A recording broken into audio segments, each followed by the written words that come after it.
Your Excellencies, dear panelists, dear guests, ladies and gentlemen, I would like to express my great pleasure and honor to welcome all of you on the occasion of our first seminar, or what we call webinar, organized by our Chamber of Commerce in collaboration with the Union of Arab Chambers of Commerce based in Beirut.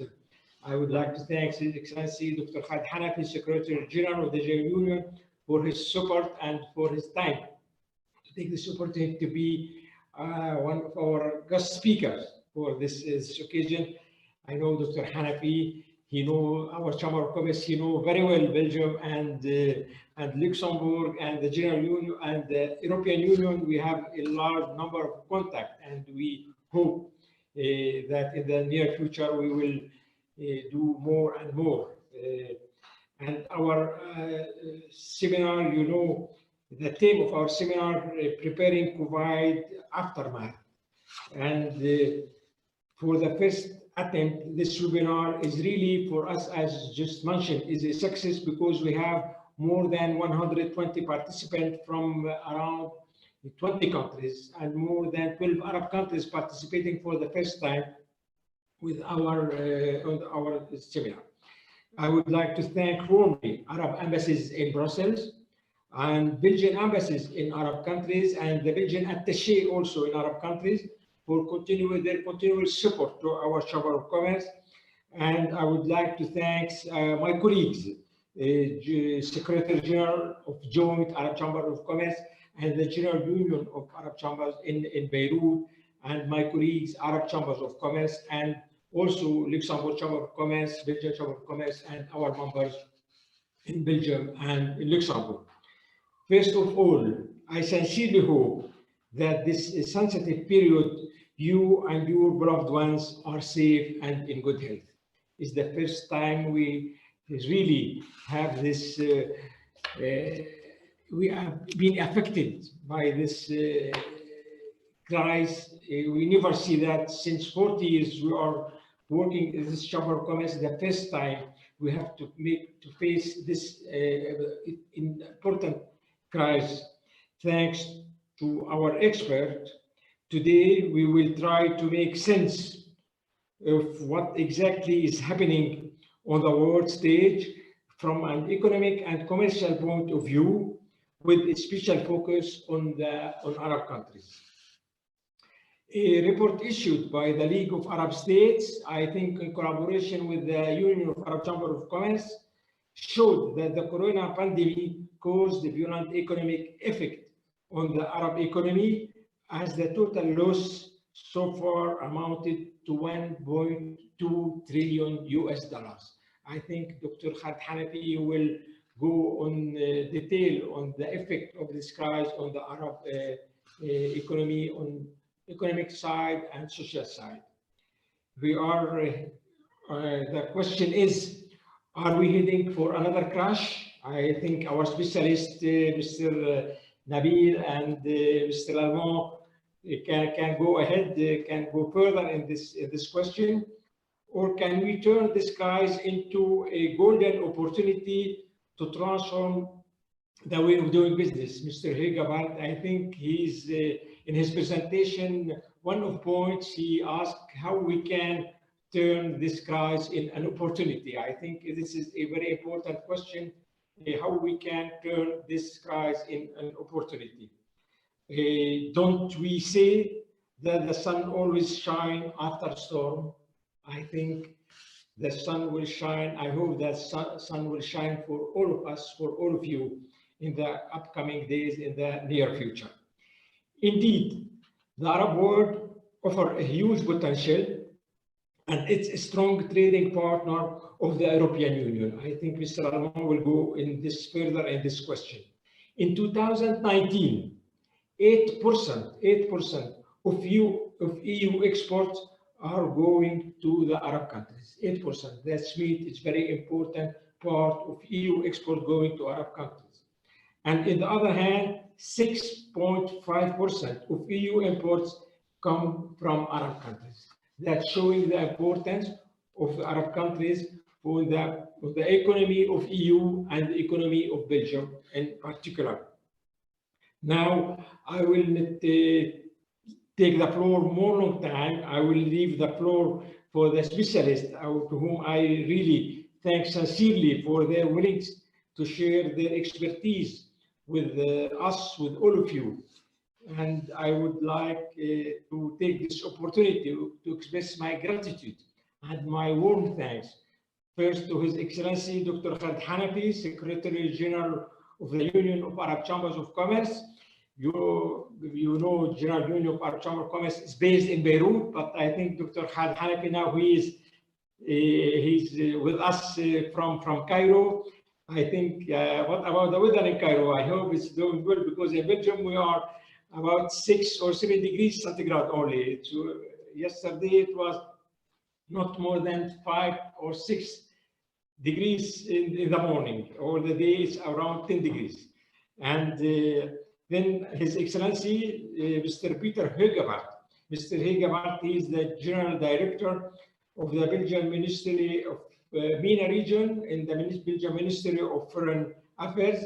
And I take this opportunity to congratulate Mr. HUYGHEBAERT for his new position as Director General for MENA region, and take this opportunity also to thank the Ministry of Foreign Affairs for their continual support to our Chamber of Commerce since more than 15 years. You know, we are partners since more than 15 years, who are working together. Mr. Nabil JIJAKLI, I don't know if we have to present Mr. Nabil JIJAKLI. He is Group Deputy CEO at Credendo, and he is member of our Board of Directors, and he was elected last time as Treasurer of our Chamber of Commerce. And last but not least, Mr. Jan-Pieter LALEMAN, who is Country Risk Analysis in MENA region, for MENA region in Credendo. Thank you for your presence. Thank you for your time. And I wish to all of you, to our participants, a productive and instructive webinar. And I think Sonia will give you some technical information for participants, how to deal. If you have any question, you can put your questions, and for the question time later on. I leave the floor now, and I wish all of you a successful webinar. أهلا وسهلا ومرحبا وشكرا لمشاركتكم. Thank you for your participation. Merci beaucoup pour votre participation avec nous. وأهلا وسهلا ومرحبا. Please, Sonia. Okay, so as Mr. Lijazim just mentioned, we would like to remind you some practical information before starting the webinar and leaving the floor to our panelists. Just be aware that as participants, your microphone and camera are automatically disabled, and you won't be able also to use the chat.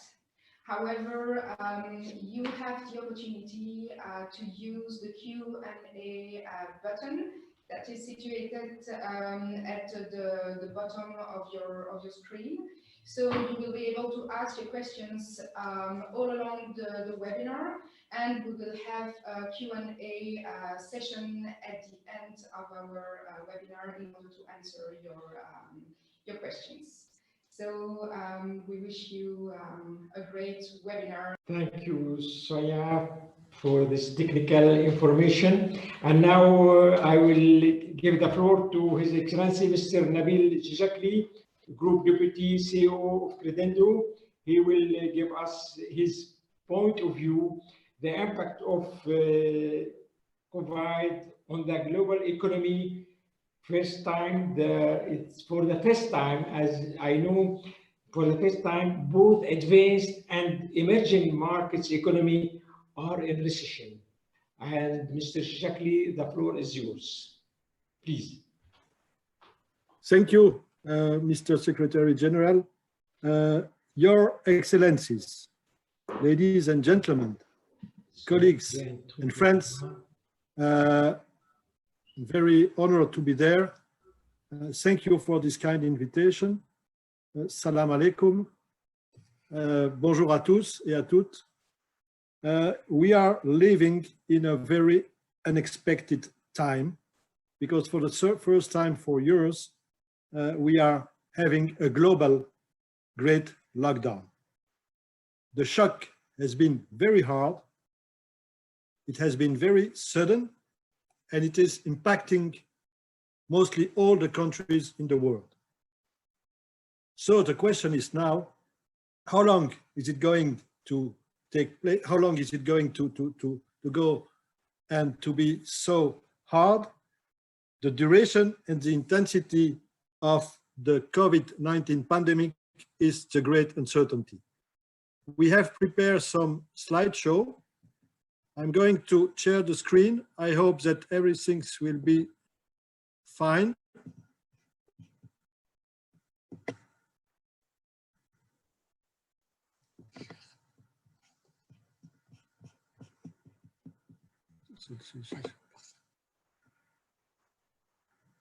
I think, do you just make a sign if you see everything? Do you see the slideshow? Okay. So, as I've just mentioned, we are now having a very global lockdown. It is also for the first time since the Great Depression, nearly 100 years ago, that both advanced and emerging market economies are in recession. Now, as I said, the great question is, how long is it going to take before the recovery?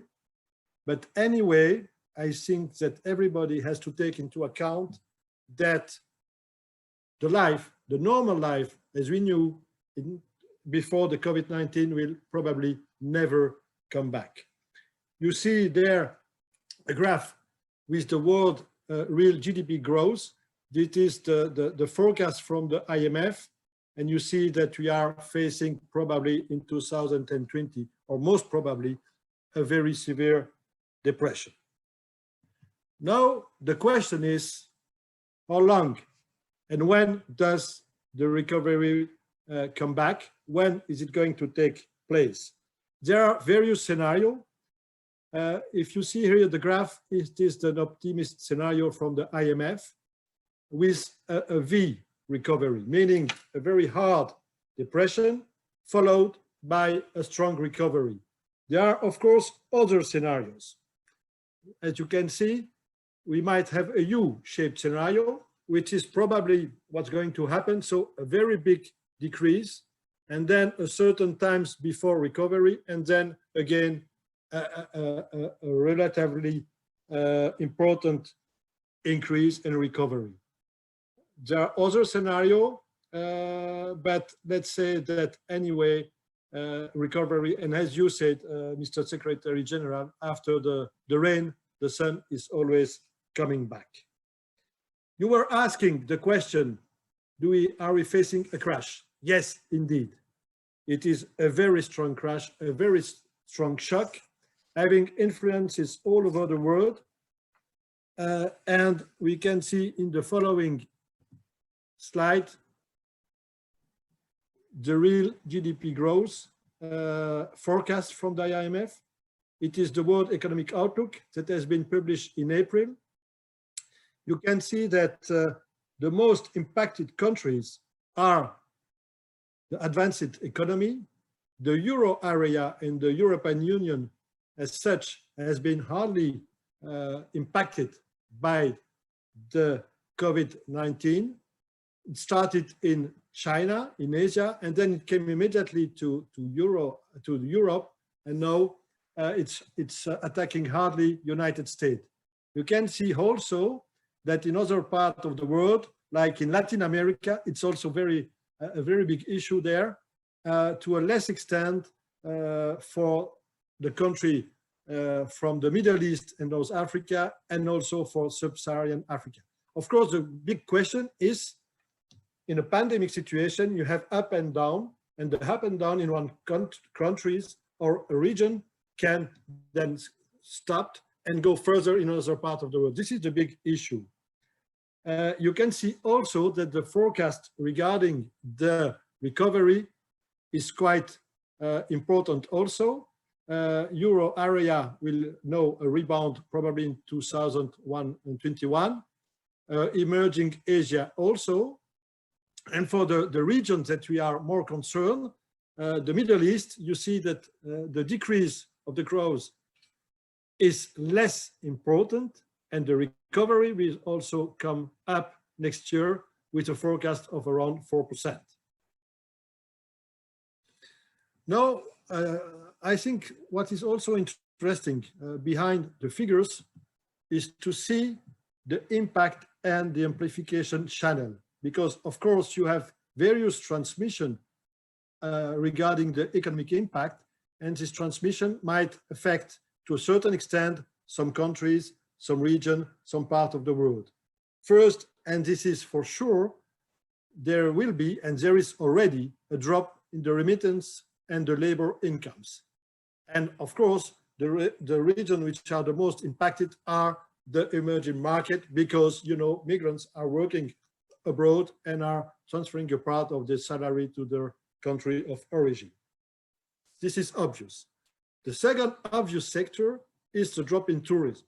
And of course, the impact on countries reliant on tourism incomes is very hard, and it won't come to the normal, I think, I'm afraid, before the summer or even after the summer. Then the third impact, which are also impacted the emerging market, but also the advanced economy, is the drop in external demand and supply chain. The world trade has slowed down and is decreasing. Following the forecast of the World Trade Organization, the drop should be between 30 to 32% in terms of trade volume worldwide. So this is something which is quite important. Then a fourth impact, which is unfortunately particularly important for the Middle East, is the negative impact on commodity prices. When I'm speaking about commodities, I'm meaning agriculture, metals and minerals, but above all, oil prices, which are meeting a big drop since the beginning of March. Of course, it might have positive direct impact on commodities importers, but on the middle term, as we have seen in 2015, it might also have negative impact all over the world, because your oil exporter are also your clients. Fifth amplification channels is the global financial condition. At the moment, we are making all over the world a lot of effort from the IMF, from the G20, from the central banks to tighten, and also from the states, of course, to fight against the global decrease of the economy due to the COVID-19. But we might expect at a certain moment a worsening of the global financial condition with a higher borrowing cost and more difficult access to credit. This impact will probably start with the emerging market and will then affect the advanced economies. Of course, as I said, there are some mitigating factors, and this is a huge difference with the latest crisis in 2008, and that's why we might have some optimistic view. A lot of countries, a lot of international organizations are taking fiscal and monetary measures on one side, and also international assistance will be provided. And this is, of course, very important in terms of prevention of a sharper deterioration, but nevertheless, we can expect anyway some negative impact. The first one I already told about it. It is the real GDP growth, which is slowing down and decreasing, which will probably lead to a higher unemployment, and in a few weeks or months to some bankruptcies.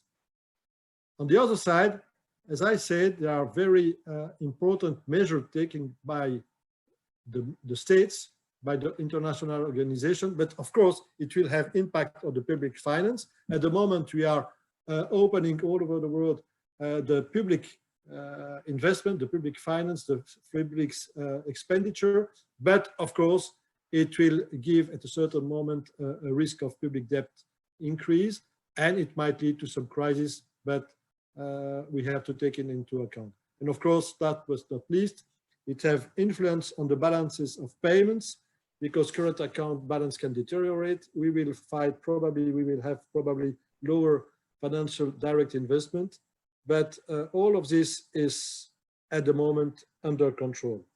Let's have a very quick look about also the impact on foreign exchange reserves and exchange rates. And you can see some emerging markets, some emerging currencies are under a lot of pressure.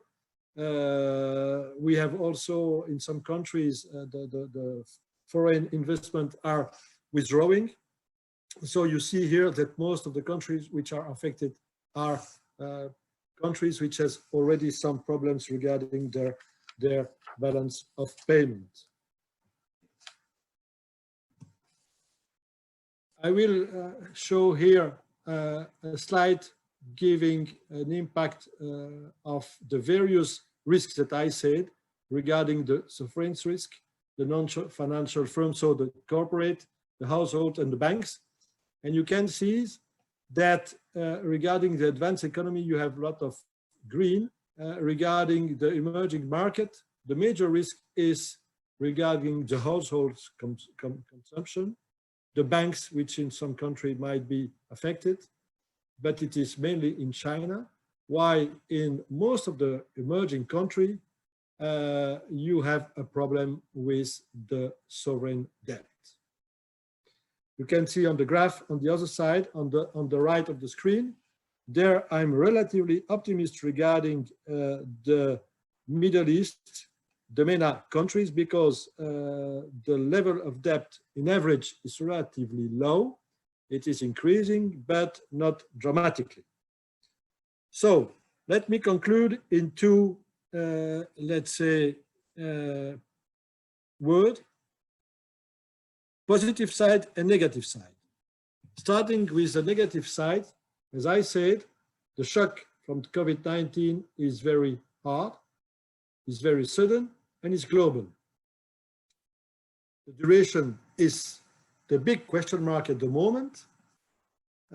This pandemic situation is adding to geopolitical and trade tension we had before the crisis. I'm thinking about the trade tension between United States and China in first instance, but also with other countries like European Union. It is also adding to the financial vulnerabilities we had before, meaning an increase of the sovereign debt and an increase of debt for some companies. And of course, this is in a global framework of climate change. But let me be also optimistic to a certain extent. First of all, the reaction of the various governments, the reaction of the various international institutions, the reaction of the new forum like G20, where some countries from the Middle East are belonging to, are very effective. Decision has been taken very quickly and will have their impact on the medium and long term. Why do I say the medium and long term? Because we are not facing a sprint crisis, but we are more confronted to a marathon. So, Mr. Secretary General, I would like to end temporarily my intervention by saying that all this cooperation between the countries, between the military, the various institutions, is for me a source of optimism in a very difficult time. Thank you for your attention. Thank you, Mr. JIJAKLI. Thank you, Nabil, for your presentation. And we're still optimistic, I think, for the future. Sure, as I mentioned, sun will shine after the storm, I hope. Thank you very much indeed. Now I give the floor to Mr. LALEMAN, who will cover the impact on Middle East, to cover the impact on on the global economy, and Mr. LALEMAN, he will cover, I think, on the Middle East and North Africa, and he will cover also the importance of trade, the Arab countries as an important trade partner for Belgium and EU, I think. Mr. LALEMAN, the floor is yours, please. Thank you very much. So I work in the risk management department of Credendo, so where we analyze country risk and closely follow up the economic situation in the region. I will present a relatively high-level overview of some of the countries in the region. If there's any specific questions, do not hesitate to ask them. So if we move, so currently the region is really facing an important double shock. On the one hand, we have the current COVID crisis with the confinement measure, the impact on trade, the impact on tourism, but the commodity price shock is also having a pronounced impact and therefore the growth projections for next year are clearly under pressure. And this comes at a time that we see in some countries low fiscal space, so less ability to deal with these shocks. In general, there are two important groups of countries. You have the oil exporting countries where we see that there is pressure on the public finances. This is evident if 70% of public revenue comes from oil, and oil price drops from $60 to $30 a barrel. It is evident that we see large deficits, and this will have an impact, and it will put some pressure on some of the diversification plans. Secondly, within this group of countries, we see that there are large differences in terms of fiscal buffers. Some countries have large fiscal buffers, other countries have very limited fiscal buffers. But for all countries, we can say that the oil price really remains the most important driver of the economic output. Then if we move to the oil importing countries, there we see that in some of the countries, we see very low fiscal space. And at the same time, we see that these countries risk being strongly affected by tighter global financial conditions. So can you please, the sound, it's not very, very clear. Can you, because Mr. JIJAKLI was better, the sound is, can you please see with your micro, please? is this better? Yeah. Okay, perfect. So allow me that, given that the region is facing an unprecedented shock, forgive me that I will talk more about risks and challenges affecting the region today, and less about the enormous potential of the region, the enormous potential that the region has. If we first of all look at trade with the region, for Belgium and the EU, the MENA region is a very important trade partner. If we look at non-EU, non-intra-EU trade, around 10% of EU exports and Belgian exports are towards the MENA region. What we can expect is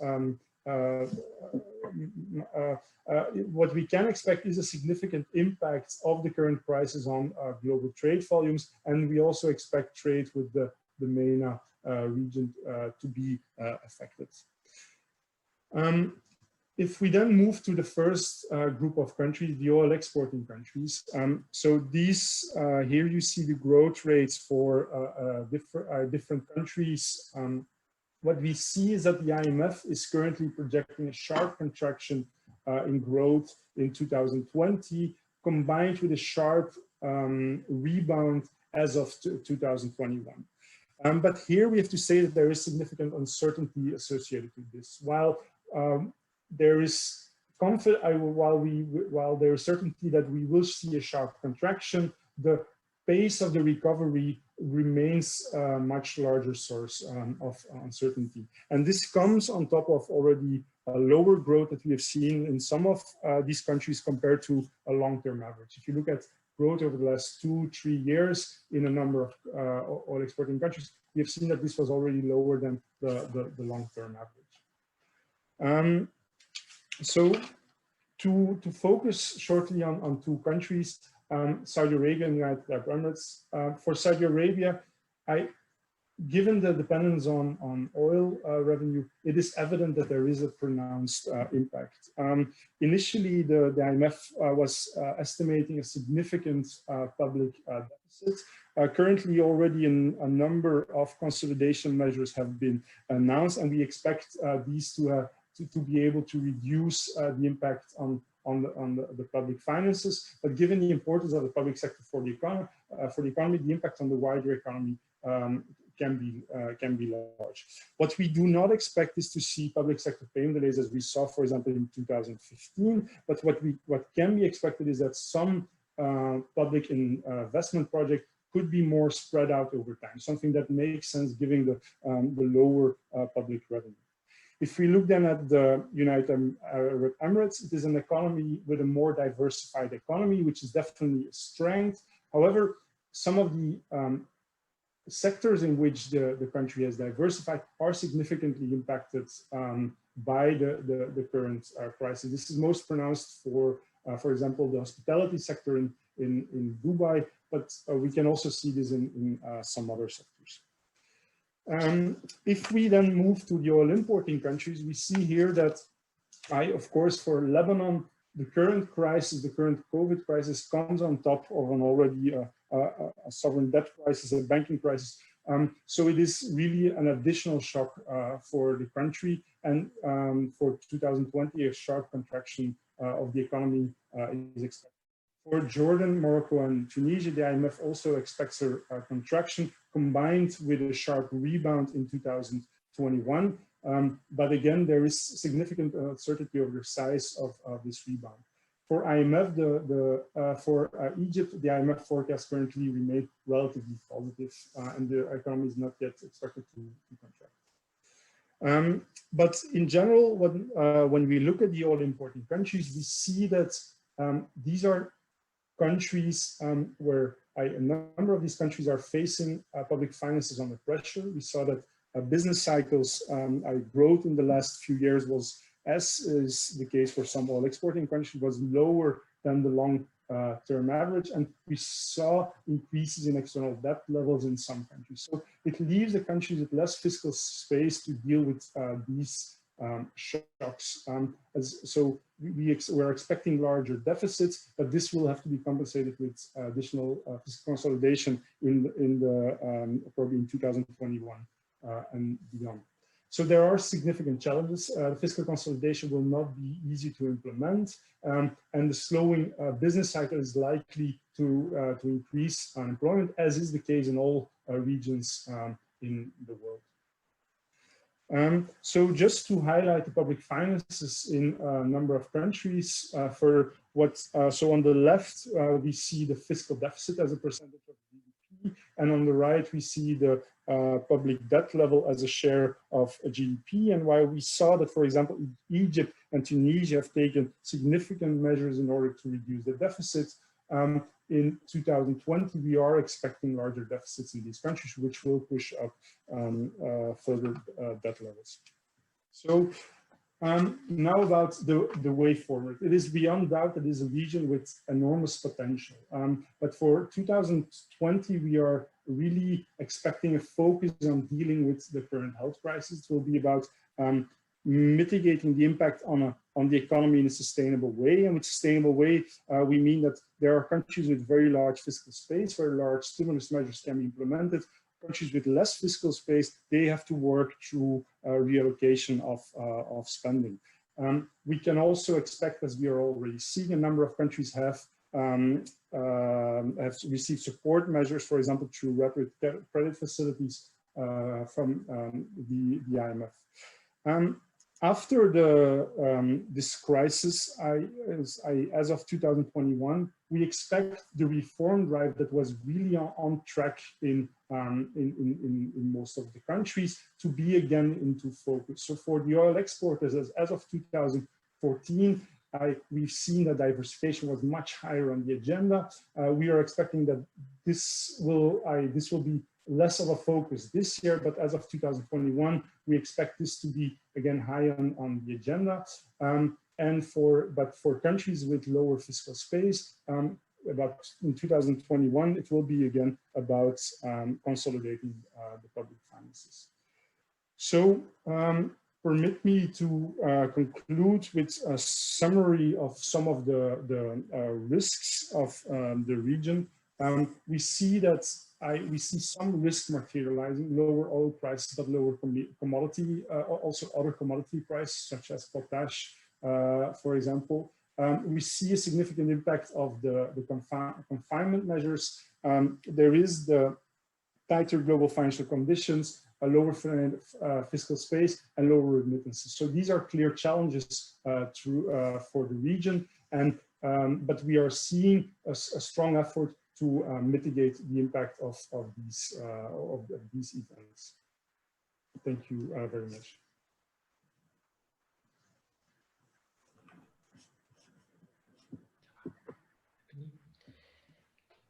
Thank you, Mr. Lallemant, for this very, very interesting presentation. I think what you just mentioned, the immediate impact, I agree with you, it will be the unemployment. You know, what happened in Belgium, we see yesterday what happened with SN and with other airlines, what happened.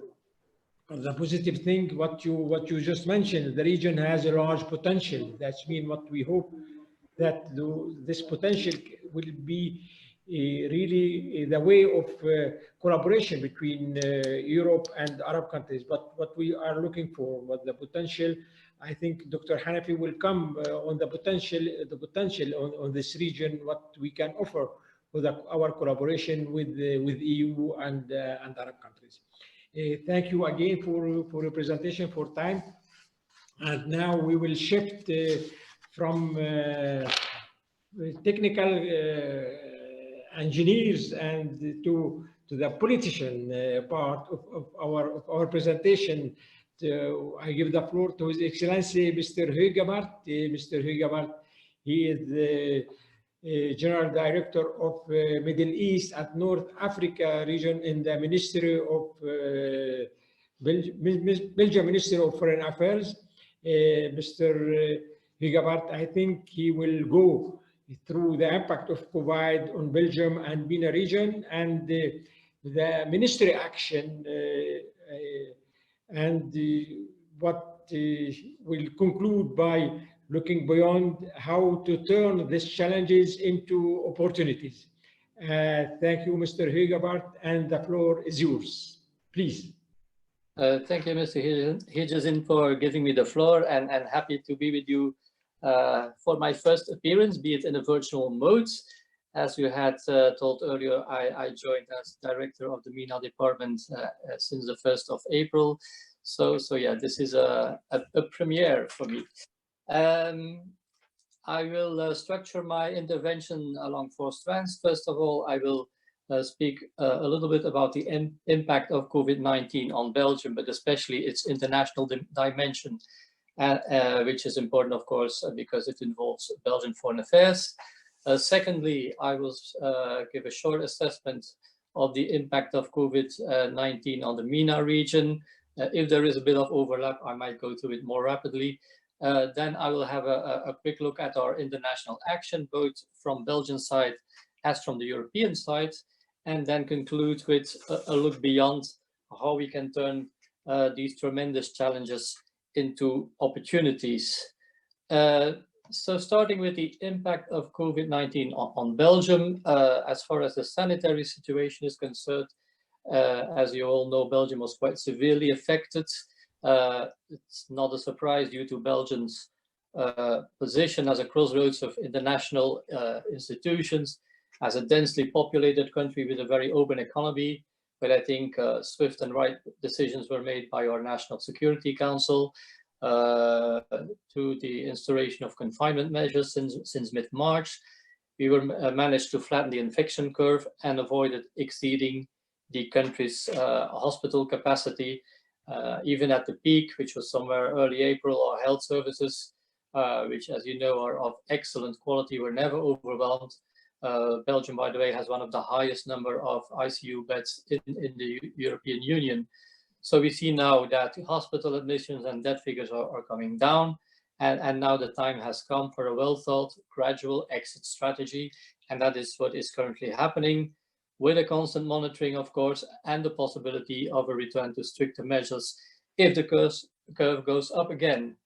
Now, as far as economic impact is concerned, for Belgium, I've read that it would be around -6 to 7%, which is quite a lot. Luckily, we have let's say a social net in our economy, and the government introduced a set of mitigating measures, such as the introduction of temporary unemployment and postponement or exemption of social and fiscal taxes, so as to help our companies face the crisis. Now, what was the impact on foreign affairs? First of all, for our internal functioning, from mid-March only, we immediately switched to working from home. There was a rollout of laptops with VPN, mobile phones with push mail at the central administration, but also in our diplomatic network. And we discovered all the benefits of WebEx, Zoom, MS Teams, and other platforms. We had to introduce electronic procedures, and that is one of the positive outcomes already of this crisis, because we will continue to do that and perhaps move a little bit more to a paperless society. Now, the initial weeks, our normal activities at Foreign Affairs really came to a halt, and we focused almost exclusively on consular assistance to our Belgian citizens that were stranded abroad. There were daily COVID meetings at the level of our management board. Until last week, there were also daily meetings on repatriation flights. We had to set up and scale up a crisis center, which was available 24 hours, 7 days a week for the first weeks, with thousands and thousands of calls per day. Also, an online crisis center was set up to reply to questions through Facebook Messenger and mail. We had daily sit reps, which are still being issued. And so everyone was mobilized, also the people at the geographical desk, such as the MENA desk in our department in Foreign Affairs. And so we also lent support to our embassies and consulates that are, of course, in the front line and that were there to give consular support to our Belgians abroad. In Belgium itself, the protocol, as well as the geographical desk, also served as a contact point for foreign embassies here in Brussels that were also mobilized from their end to lend assistance to their citizens. So there we saw, for instance, quite recently a repatriation flight organized by Kuwait. Lebanon will do likewise in the next 10 days, I think. Another important element of our action was the image of Belgium. Very quickly in the international press, and it was even mentioned by President Trump, Belgium was depicted as a country with the highest debt figures per capita, and so we had to correct a bit that narrative. Why were those figures quite high? That was solely because we were very transparent and strict in our reporting, including both confirmed and suspected cases, both hospital and long-term care facilities and nursing homes. So of course we need some harmonization so to make international comparison possible. And in that regard, excess mortality is currently the best comparable indicator. And when you look at that indicator, the figures in Belgium don't stand out. On the contrary, and I think we were quite able to convey that other narrative because it was also picked up by leading newspapers such as the Financial Times or the Economist. And then what we also in the first week had to deal with was a problem that we had with the lack of protective equipment in Belgium. So also here, Foreign Affairs stepped in. The National Security Council set up a task force shortages, as it was called, and the whole diplomatic network was mobilized to identify leads of foreign producers of protective material abroad. So that was something that was done together, of course, with the regional economic representative who are in charge of the economy. So then I will quickly turn to the second point, which is the impact of COVID-19 on the MENA region. It has already been touched upon before. Our diplomatic missions, of course, have been monitoring closely the situation in the countries they are accredited for. So this helps us to assess the situation and discuss internally at EU level, at UN level, possible avenues for our future engagements with the region. As far as the sanitary impact is concerned, it was much less than expected. I think that was partly due to the young population, because more than half of the population in the MENA region is less than 24-year-old, but also to early precautionary measures taken by governments. We need to be very cautious though, because some countries have already eased measures with already an uptick that is noticeable. Others have tightened them again because figures are on the rise again. As far as the socio-economic impact is concerned, that was already touched upon before. It's already there. It will be hard, far-reaching and long-lasting. As in Europe, almost every economy in the region is set to shrink this year, to a lesser extent though than in Europe. We have seen that. I had identified a triple shock. Namely, one, falling oil prices, which can have some mitigating effect on the budget situation of oil importing countries, but of course imply a steep fall in oil revenues for oil producing countries, with also an impact on the whole region. I mean, it has been touched upon, the importance of migrant workers and remittances. Secondly, also touch upon is a tourism season, which is an important revenue source for many MENA countries, which seems lost, and a drop in level of those remittances that play an important role for the subsistence of families.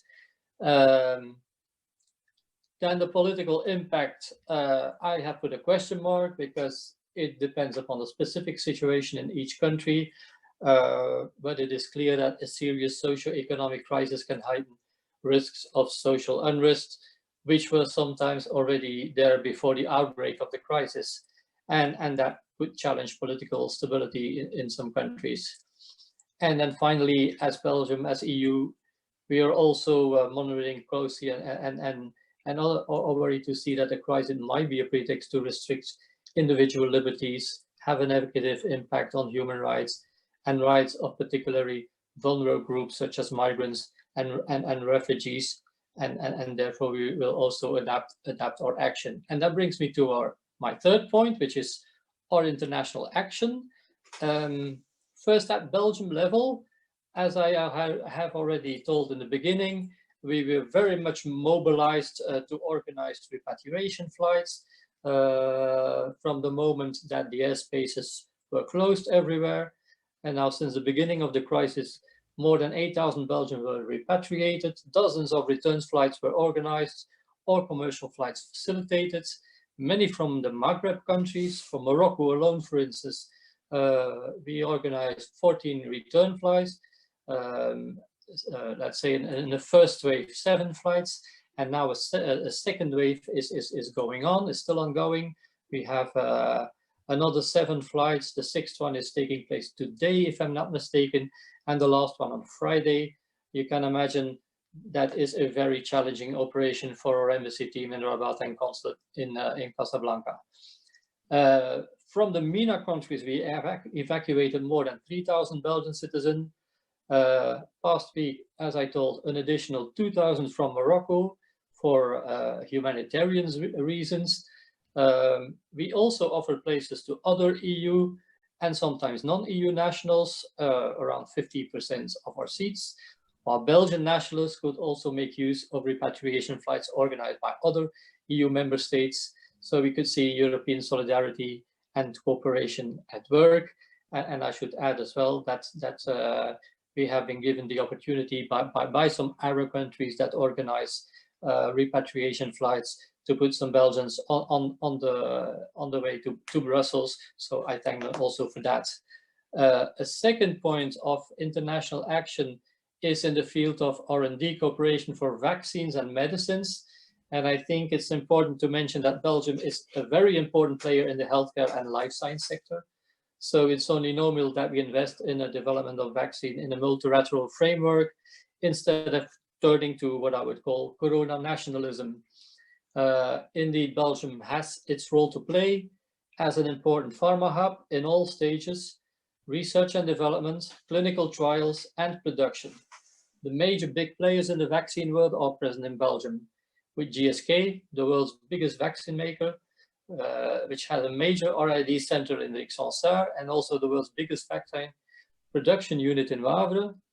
Yeah, we've got Pfizer, for instance, with a big production unit in Puurs, French Sanofi, Janssen's Pharmaceutical, which is a subsidiary of Johnson & Johnson. But we have also a promising set of new biotech players, often spin-offs of academic research. And indeed, we have a very strong academic research, as well as an enabling environment created by our governments. I mean, if I say that 1 out of 4 clinical trials in Europe take place in Belgium, that says a lot. And so our country is a leader in the race for the COVID-19 vaccine. So Belgium actively supports the development of this vaccine and joined the Coalition for Epidemic Preparedness and Innovation, which is called CIPI. That's a network of international research centers in the development of vaccines and drugs. And at the end of March, Belgium decided to contribute 5 million euros to the financing of CIPI. I move on a little bit more quickly, perhaps, since time is flying. A third strand is humanitarian aid. An additional 22 million was identified for humanitarian aid, will be released this year, in addition to our originally planned support of 170 million. That goal is to respond to the humanitarian appeal for the fight against COVID-19. And 10 million has already been allocated under the so-called Global Humanitarian Response Plan, coordinated by WHO and OCHA. There the focus is mainly on our partner countries in Africa, with shipments of medical equipment, but I recall that we had also been instrumental, for instance, in helping Doctors Without Borders to get doctors and medical equipment to Lebanon, for instance, for work in Palestinian refugee camps. A fourth element of our action concerns debt relief. It has been touched upon before. Belgium supports the suspension of debt repayments from developing countries until March next year. Our country is one of the most active countries on this subject in international discussions, in particular within the Paris Club. These discussions resulted in a moratorium on bilateral and private creditors for a total of $20 billion. And also China, one of Africa's biggest creditors, has accepted this principle, which in itself is already a great victory. Possible cancellation of debts will now be discussed in the course of the next few months. And then we were also active at the UN Security Council, where we are currently occupying a seat for the moment. Access to humanitarian aid is one of the major themes of Belgium on the Security Council. And so we were actively participating in the negotiation of the Security Council resolution on COVID-19, which wanted to highlight the importance of international coordination and close cooperation between the UN entities to curb the impact of COVID. Unfortunately, facing a deadlock because of US opposition against an indirect reference to WHO, and I must admit that I still need to figure out where we currently stand, if this is buried or still going on. Then quickly at EU level, there was the so-called Team Europe response, a support package of 20 billion euros, of which 2.1 is being mobilized for the MENA region. Focus here is on health, of course, and liquidities. Those are the immediate priorities, but with an overall objective of support to the social and economic recovery of the region. First payments, as far as I know, under budget support would already come as of May. First in Tunisia, Morocco, later on Egypt and Algeria. Special attention also to vulnerable populations, refugees and migrants via additional contributions to the so-called Emergency Trust Fund for Africa and the Madad Fund, which is focusing on the Syrian crisis. And additionally, the EU held an international pledging conference on the 4th of May, raising 7.4 billion in only a couple of hours as an initial funding to kickstart a global research cooperation based on diagnostic treatments and vaccines. And then I come to my last point, which is perhaps the most important one, of course. Never let a good crisis go to waste, Winston Churchill has said, apparently. So how can we turn these challenges into opportunities? I will here mainly focus on the economic and technological domain. And I would recommend you to read an article by Josep Borrell, the High Representative of the European Union, where he states that the COVID pandemic will not mark the end of globalization, but it will call into question a number of its modalities. And what we can clearly expect is that the dynamics of global value change will change. Now, what can we expect? Many countries have been faced with serious shortcomings of their health system and need to seize the momentum for a makeover of this health system. Given the Belgian expertise, I think that there's plenty of opportunities in this regard, and our diplomatic missions abroad, especially regional representatives, will play an important role in detecting these opportunities. What we also might expect is a diversification of sources of supply, to start with in the health sector, because we see that we will need to reduce our extreme dependency upon China and strive for greater strategic autonomy. And that could open opportunities for countries closer by. I already spoke about our search for additional protective equipment, and that led, for instance, to the export of protective masks from Morocco, protective clothing from Tunisia, and if I'm correctly informed, also from a batch just arrived yesterday from Jordan. We can expect a relocation of certain activities, bringing us as close as possible to the place of consumption. I think we can expect a regionalization of supply chain.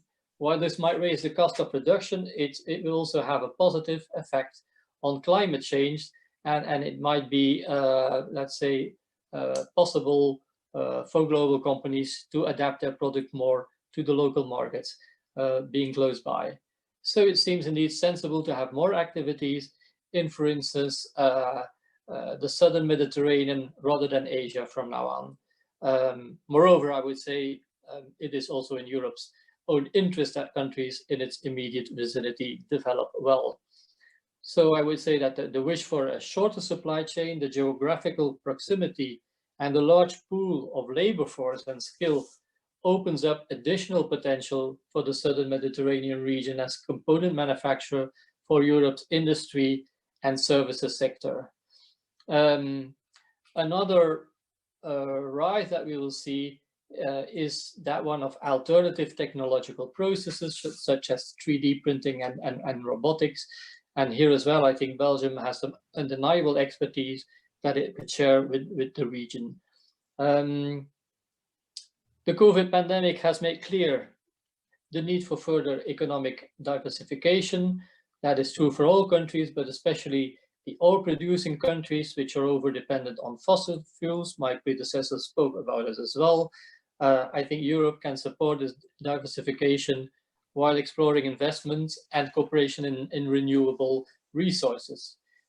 Now, we can only hope, of course, that this will not lead to a protectionist drive, which would only result in a global depression and leave us all worse off. For Belgium in particular, which has one of the most open economies in the world, this is very important. We have very important trade and investment flows with the Arab world. Figures were given on the MENA region, a combined import-export of 24 billion. That is non-negligible. We have also numerous Belgian companies that have invested in our southern neighborhoods, and we are eager, of course, to preserve this. Other opportunities, I think, are the digital challenge and the digitalization of business models. We have seen that the digital sector has been much less affected than the real economy. I think Europe should therefore continue to support the digitalization process in the MENA region through capacity building and regulation norm setting. This will bring our regions ever closer to each other. COVID could also trigger more regional cooperation. We see that our problems are increasingly global and intertwined, and solutions call for cross-border cooperation. I think that post-COVID could provide a platform for this enhanced cooperation at sub-regional level on topics such as climate change, disaster preparedness, regional water and energy cooperation, as well as research cooperation, and the EU is heavily focusing on this. And then, of course, there's the conflicts challenge. For this is not really the topic of today's discussion. We know that the region was already confronted with several conflicts. Unfortunately, the appeal of the UN Secretary General for a humanitarian ceasefire and subsequent peace negotiations didn't gain much traction, and COVID might even worsen the situation. So I think we feel that we need to step up our efforts to help address the conflicts in the region through so-called CSDP missions or civilian missions that help strengthen regional cooperation. Now, I would conclude by saying that the MENA region is facing tremendous challenges, but can also turn these into opportunities. Europe and Belgium stand ready to support its southern neighborhoods, and we need to seize the occasion to deepen our partnership in terms of trade and investment, perhaps starting with the health sector, but also getting other sectors back on a very healthy growth track. Thank you very much. Ready? Thank you, Mr. HUYGHEBAERT. I think, thank you for this very wonderful presentation covering all the problem of the region and the cooperation, future cooperation with Arab countries.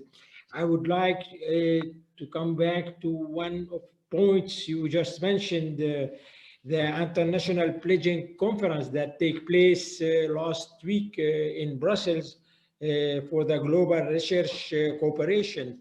I think it was organized with the participation of Saudi Arabia as the chairman of G20, and I think some head of states of Arab countries, I think His Majesty King Abdullah of Jordan participating at this conference. I think it's very, very important because the main objective of this conference is to collect money. I think they are willing to collect 7.5 billion euros in terms of research and cooperation to find the test for testing, vaccine, all things, and that will be benefit not only for European, but I think it's a need for all the population, because the cooperation between all countries in this crisis, it's a must. I think one of points. Other points, I would like to applaud the position of Belgium as a member of the US Security Council for 2 years, and the position of Belgium in general. We will not go further to political aspect, but I think the position regarding the two states, the Palestinian conflict, the position of Belgium and Luxembourg position must be underlined and applauded. Thank you again, and thanks for the Minister of Foreign Affairs for your support since many, many years. And what you mentioned in the end of your presentation, I think it will be easier to give the floor to His Excellency Dr. Khaled HANAFI, because you speak about digitalization, cooperation, and the speed of digitalization. I think the General Union is working on this issue, and they are looking more and more cooperation with the EU on this field. And I give the floor to His Excellency Dr. Khaled Hanafi. I think I forget to thank our friends from UK. They are participating also with us. I now giving the floor to His Excellency Dr. Khaled Hanafi. Please, the floor is yours. Good afternoon, everybody. Thank you very much for inviting me to this interesting discussion. I really enjoyed the previous panelists and their discussion regarding the issues, which made my job a little bit easier because I had to go over all these impacts regarding the virus on the economies. And it was very clear from the previous discussions that we agree that there are some great negative impacts regarding the virus on the, at least the economies of the countries, regardless the fact that the impact might not be equal in all economies, because in some of the Arab countries, the virus itself is a little bit less severe than what happens in other countries, maybe due to some demographic issues, or I don't know. But of course, the average age in the countries, in the Arab countries, is a little bit younger, because we're talking about 25-year average age in many of the countries versus 45 and 48 in other countries, which means that this could be a reason. Anyway, when we talk about the impact of the virus on the economies, it's also depending on the economies. It's not equal for all economies. But what I can see, I will not going to go in the details of the impact of the virus on economies, because everybody talked about this, not only in this panel, but we read a lot about the impact. The IMF showed that, the World Bank, all the reports, the statistics showed that there are negative impacts on the GDP growth, on unemployment, on trade, and public debts, exchange rates. A lot of things will face problems due to what happened in the last few months. But what I recognize from this is that the coronavirus affects people, affects human beings, but it doesn't affect factories. It doesn't affect machines. And in economic terms, this doesn't affect the aggregate supply side of the world economy. What we can recognize from the effect of the coronavirus is it affects more the aggregate demand side. So all the impacts that we are facing, most of the impacts that we are facing from coronavirus are due to the demand shock, the aggregate demand shock, whether the aggregate demand shock on the level of the nation or the aggregate demand shock on the global economy. Accordingly, part of the solution should be focused on the demand side. So demand side policies in macroeconomics are very important for economies to recover. And I believe that because of the supply and the technology are not virused by corona, so they are there, they are ready. So we need to cure and to activate the demand side. Definitely, when it comes to the macroeconomic policies, we are going for the expansionary policies in different countries. So in the fiscal policy, we should for a while think of how to stimulate the economy, and we should, and it might not be very welcomed by many organizations, but we should ignore for a while the issues regarding the public debts, the internal debts of the economy. We should go for having more expansionary policy, aggregate spending, government spending more, just to enhance the aggregate demand, whether it's in the economy level or in the global level. Also, when it comes to the monetary policy, it's very important to consider the policies that affect the money supply, to ease the money supply one way or another by having very good actions related to the interest rates in the policies by the central banks, and this will ease money and will make the loanable funds to be more available for whoever wants to use them and to utilize them for having more aggregate demand in the economy. Using the reserves, yes, many of the countries faced a reduction in the international reserves. Reserves are made to be used in crisis. So I don't feel that it's something that we should care of in the short run, which is the reduction of international reserves. No, the opposite is true. We have to use the international reserves that exist in the countries that are accumulated over years to enhance demand. So all the policies that could be used to trigger and enhance the aggregate demand should be used. All these weapons should be employed to make the demand, the aggregate demand, to return back to its normal level. Because again, the problem is a problem mainly of aggregate demand.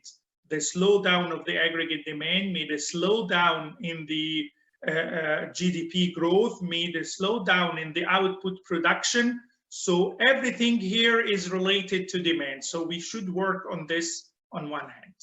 But definitely the aggregate demand is a fine-tuning policies. So what we can do with the aggregate demand policies should be supplemented with other issues. The Arab world is if we look to the Arab countries as one set of economies, we're talking about a GDP around $2.8 trillion, which is not a small level of GDP, because we're talking about around 430 million citizens over there. So we have a quite sound GDP that affects some regions and some economies. But this GDP could grow because we are not operating, the Arab countries, not operating close to the potential. So there is a great room for expansion in these countries. And the last decades showed that the growth in these economies was really recognized with the young generations that live in these countries. So we can expect more and more. Here, we can talk about the pattern of economic relations between the Arab countries from one hand and the European Union on the other hand. And this should be revisited, because the pattern of business that we are taking through the last 3 or 4 decades, and even through Barcelona Declaration, and even after that, was based mainly on simple trade relations, that we were talking about having trade in the form of exports and imports. And mainly the balance was, or the model was, having more exports coming from the European Union and receiving more imports in the Arab countries, away from the oil or the oil derivatives, but we're talking about mainly the production. So what we need to do is not just to have a trade business, we need to have a strategic alliance. And this coronavirus problem showed that the strategic alliance will mitigate and will make the problems to be less severe. Because the strategic alliance that I mean over here is to have some hubs to exist in these countries, in the Arab countries, and to have jointly some production and research and development, and to have a sort of enhancement in the supply chain. The supply chain and the logistics is really important. So what we consider here is having more investment, and I mean investment here, not only the investment in construction, but I mean investment in the knowledge itself of the logistics, the maritime transportation, the port management, the hubs that should exist in different countries, enhancing the business, and target third markets, target markets outside the Arab countries. by making hubs in the region, in the southern Mediterranean countries, for example, to target some countries in Africa, to target some countries in Asia. So the model of business, it showed that over the last 26 years, since 1994, I believe, the Barcelona Declaration, we didn't reach what we aimed at when we started the partnership between the European Union and the Mediterranean countries. We just had some increase in the volume of trade, but we cannot talk about business. We cannot talk about a strategic alliance. And at the same time, this was very compatible with the increase in refugees, the increase in people that immigrate to the European Union, because the conditions that existed in these countries were not very welcoming to those people. Again, it's not a relation that based on aid, not a relation that based even on trade, but a relation that should be based on a strategic alliance, which was absent since the initiation of all the initiatives of cooperation between the European Union and the Arab countries or the Mediterranean. We have to face the reality that the success stories are not that well recognized between the two entities. It's the time now to utilize and to employ the dominant and the potential of each region to be able to enjoy better results in economic terms, and definitely in social and political terms as well. So what we suggest here is that we are open in the private sector. I represent the Union of Arab Chambers that represents all the private sector in the Arab countries, in the 22 Arab countries, and the private sector contributes by more than 75% of the GDP in these countries. We are very open to start revisiting our business and economic relations in a way which really should be different. Yes, I agree with the previous panelists when they talked about the improvement in digitalization that we should go for. We should work on digitalizing the supply chain, digitalizing the business, digitalizing the logistics of goods, because till now the business between the two countries, the two regions, and based on some traditional, at least from the Arab side, some traditional way of doing the business. So some investment needed to be imported here in the Arab region regarding the digitalization, regarding digitalizing logistics and supply chain, which is really important because the loss in this part counted around 30 to 40% of the value of some products due to the loss in logistics and supply chain. Also, when we talk about this, we have to consider value-added activities. Value-added activities needed to be located. We can consider some in some places, some hinterlands regarding some ports in the Arab countries to act as delivery ports, as logistics hubs, as industrial hubs. If you look at the ingredients, there are lands available in these countries, in the Arab countries. There are young population and inhabitants in these countries. There is a technology that exists in the European side, and there are some ideas that could be generated and hosted in this region. If we do so, we can start initiating not only production hubs, but technological parks and hubs with commodity exchanges. So if we do so, we can change the pattern of business that we have right now. It proved that the pattern of business is still the same. There is no structural change happened over the last 2 or 3 decades in the relation. yes, maybe some changes in the volume of trade, but the structural change didn't exist at all. So the unemployment that happened due to the coronavirus also is not a structural unemployment. It is a seasonal, if we can name it. So we can quickly return back and restore the situation. But we are not talking, or I am not talking about the short run only. The short run, everything will be recovered in few months, because the problem is not structural. It's a problem of frozen aggregate demand.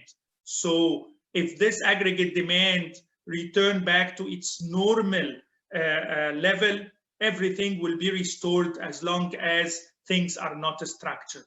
But even the situation before coronavirus, it was not a welcomed situation.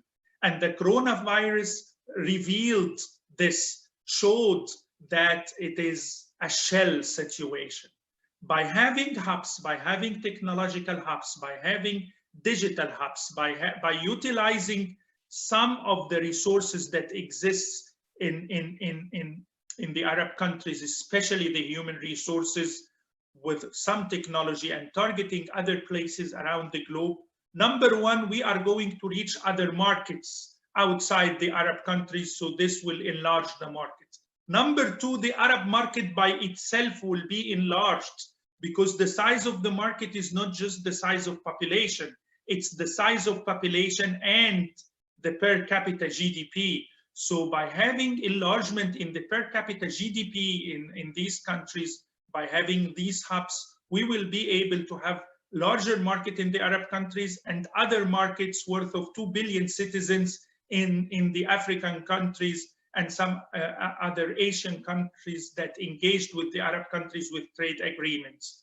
So what we need to do is to have a network of the private sector in the Arab countries that we represent at the Union of Arab Chambers, to have this link in a digitalized form, to start thinking of choosing some areas in the Arab countries to be hubs, to be the new version of the cooperation or the partnership with the European Union, to have a different version aside from industrial modernization version, aside from trade facilitation, trade enhancement. All this language was good, but it's obsolete today. What we need to do is something different. If we are really serious in making a change in the relation between the Arab countries and the European countries, that I believe, many of us believe that this is not the best situation that we can reach. Yes, the coronavirus happened, but I think that the coronavirus will be the past. I will not going to talk about what happened. I am interested more in the future. And I believe that we have to think more about what we can do in the future. What we can do is not to restore what existed before the coronavirus. The future is to learn that we need to think of a different model based on partnership, strategic alliance, not just simple trade. Thank you.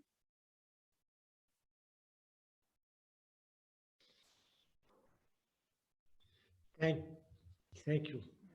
Perfect, Dr. Khaled. Thank you very much indeed for your wonderful presentation, for this overview on our relation between the EU and you cover all your aspect of our relation. Not we are heading where we have to be heading for the near future.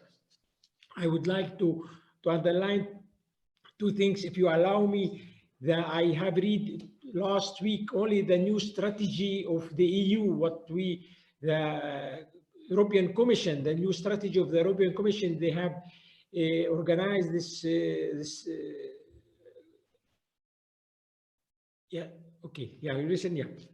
This strategy, it's based on 3 points. It's 3 points. One of them was the Green Deal. That's what we call the Green Deal now. By 2050, the Green Deal that should neutralize carbon emission. The second one is the digitalization. That means the future is on the digitalization, as you just mentioned, and Arab countries are able to be part of this digitalization.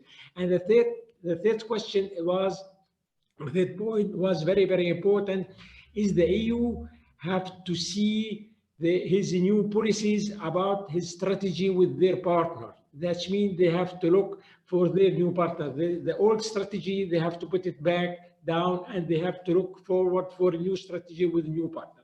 I think what you just mentioned, what Arab countries are looking for, we are looking for to be part of this partnership with the EU. And as you just mentioned, the General Union with Joint Arab Chamber of Commerce, we will be able, a private sector in Arab countries, to be real partner with the EU for their new strategy, for the upcoming years.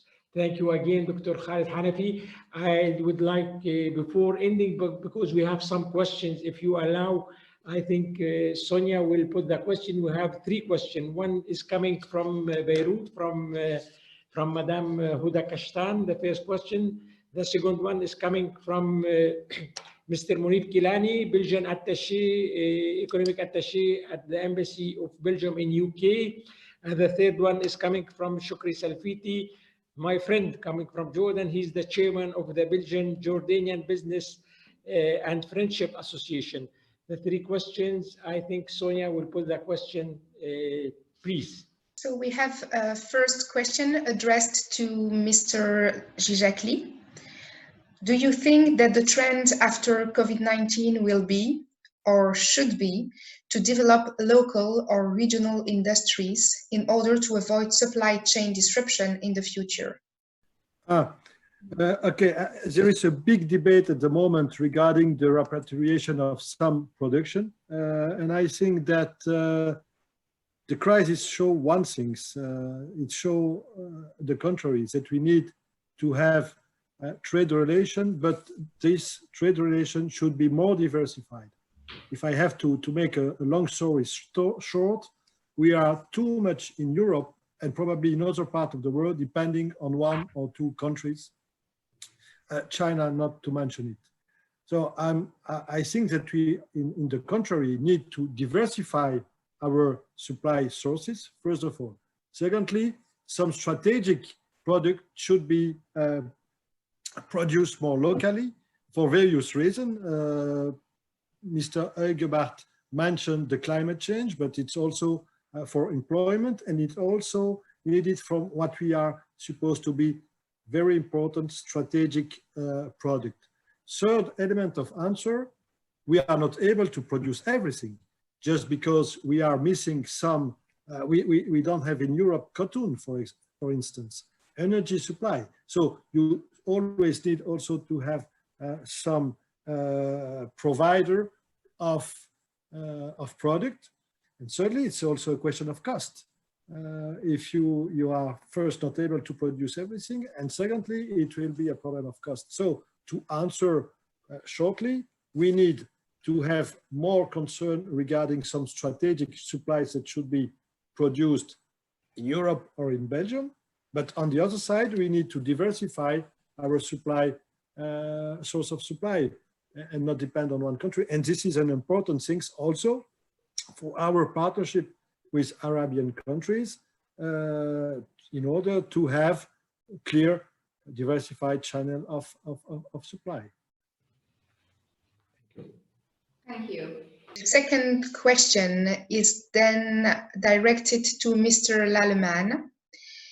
In the near future, how do you see the trends of the outward investments, public and private, mainly from GCC countries to Europe?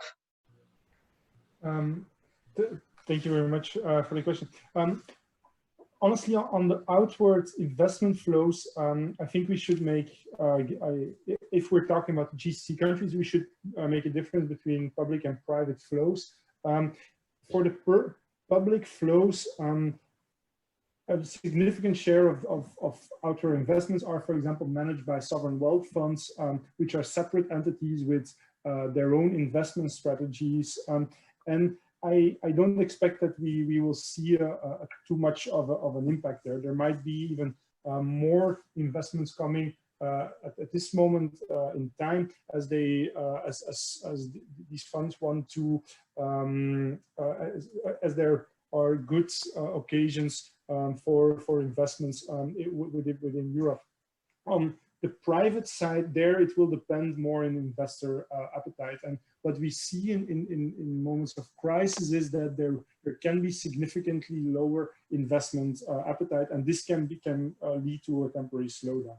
So for the outward investment flows, I think we can expect a mitigated impact. I think it's mostly on the inward flows into the region that we can expect a larger impact.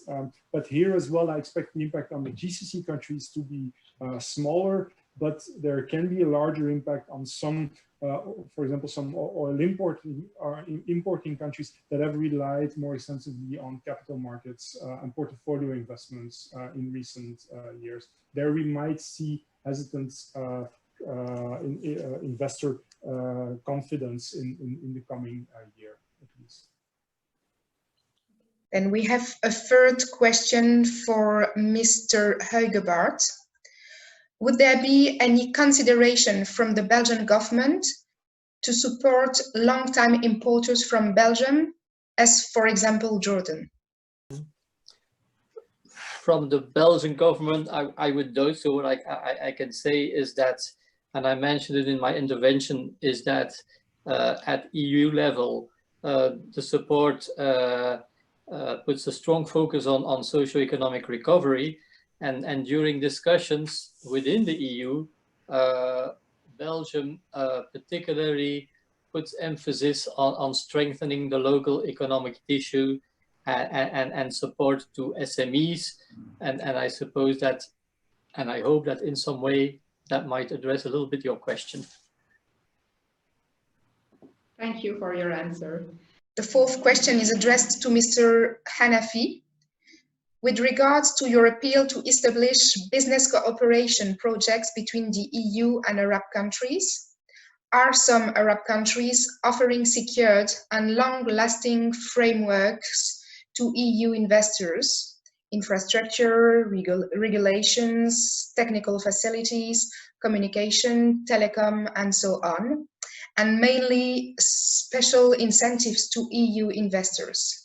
In the Arab countries, there are many of the investment authorities and the investment ministries that are very dedicated to ease and facilitate hosting foreign investment in general, and the European Union specifically. And the packages of facilities that get provided by those authorities, some of them are the traditional and the classical ones, like tax holiday and tax incentives and all these types of incentives. But others are providing lands or places with some more and more facilities to the investors. So there are areas now, special economic zones exist in different Arab countries. Those special economic zones are totally away from all the classical bureaucratic system that exists in the old economy of these countries. So the answer is yes, there are a lot of packages provided by different countries in the region. Plus, there are great opportunities in the special economic zones, especially those zones that get attached to some ports or logistics regions that will make the investment to have great access to the international economy. The answer is yes.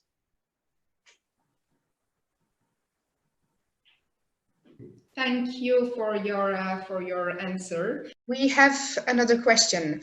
So, according to UNCTAD, the coronavirus crisis has accelerated the uptake of digital solution tools and services, speeding up the global transition towards a digital economy. However, not everyone is ready to embrace a more digitized existence. which steps are considered to close this gap in Western Asia and North Africa? If you want me to answer this, I can tell you that in the Arab countries nowadays, starting from the coronavirus situation, of course, the countries will have a level of readiness toward digitalization. But after the crisis, I can tell you that most of the businesses in these countries get carried on through some electronic systems, and most of the people now are work from home. Even students in the universities and schools, they are taking their classes and activities electronically. Again, I repeat that the Arab countries, considered young countries with young population, those are more ready to absorb and to digest and to understand the digital life than older people. So there are many initiatives in the Arab countries that encouraged and accelerated the awareness and the usage of the digitalization. Yet we need a lot of help coming from other places, but there are initiatives and they started to work. Thank you, Dr. Hanafi. Yeah, if I may just on the previous point, just briefly mentioning that Belgium in its development cooperation strategy has put great emphasis on what it calls the D4D, the digital for development. So it's really an integrated part of our development strategy. That's just what I wanted to add. Okay, thank you, thank you. Mr. Hanafi, you mentioned that there should be hubs created in Mediterranean countries and the Middle East on the short term. And then, according to you, which countries qualify to become these production and technological hubs? Of course, many of the countries are ready and could be more or could have potential for this. But I can tell you that many of the countries, the countries that in the North Africa, starting from Morocco till Egypt, they have different levels. Many countries in the Gulf countries, like Emirates, like Kingdom of Saudi Arabia, like in Oman, they are ready for this. Jordan as well is ready for this. So we are talking at least about 10 to 12 countries out of the 22 countries that they have potential of hosting this technological hubs and being ready to plug and play. Thank you for your answer. If I can add something, the last 5 years, I mean every year or every 2 years, we have a visit from the Belgian, what we call the economical mission, and it's very often to Arabic countries. The last one was in Morocco, but before we went to the Emirates, we went also to Saudi Arabia, and each times we had the opportunity to visit practical hub. And those hubs might be financial, like in the Emirates. Those hubs might be also in terms of warehouse and production house, like we have seen in Morocco last time. So this is a real development strategy to provide, as Dr. Hanafi said, to provide facilities, financial facilities, warehouse facilities, and also production facilities. And this is something that might be helped by digitalization, of course, in terms of spreading, in terms of marketing, in terms also of payment system. But production is also and remain very important, and hub in that way is a nice source of diversification. Thank you, Mr. JIJAKLI. I think there is no more question. I would like, before ending, thanks Mr. Edji, because and I hope that you are recovering now, because he have some healthy problem. I hope that you recover, and really it's prior to have Mr. Edji with us. I would like to thank first of all Dr. Khaled HANAFI, thank you for your participation and for your support for this interesting presentation. Mr. HUYGHEBAERT, thank you again for your good self. Congratulations for the Ministry of Belgian Affairs for your continual support to our Chamber of Commerce. Mr. JIJAKLI, Mr. LALEMAN, thank you again for Credendo for your support.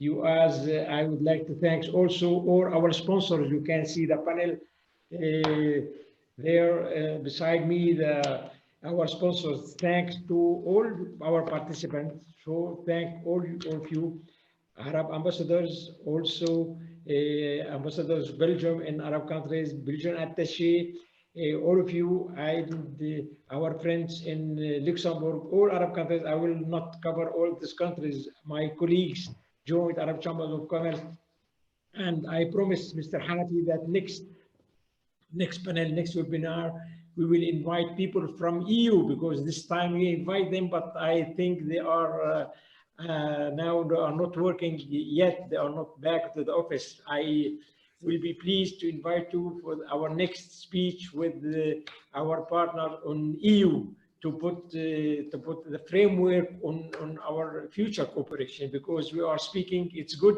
but put that on framework, with that on the ground, it's more better. And we would like to see results, because we mentioned all of that, but we forget the proximity. If you need masks, you can order that from Morocco, from Tunisia, from Egypt. It will be there within 2 hours by flight, and you have not to wait 2 or 3 weeks. I think it can produce in Jordan, in Morocco, in Tunisia, maybe in Algeria, also in Egypt, and it will be there in 2 hours by flight, or in 2 days by boat. It's what we are looking for. Thank you again for your presence. Thank for all participants, and thanks for my team here at the Chamber for organizing this wonderful event. Thank you again, and Ramadan Kareem, and hope to see you soon.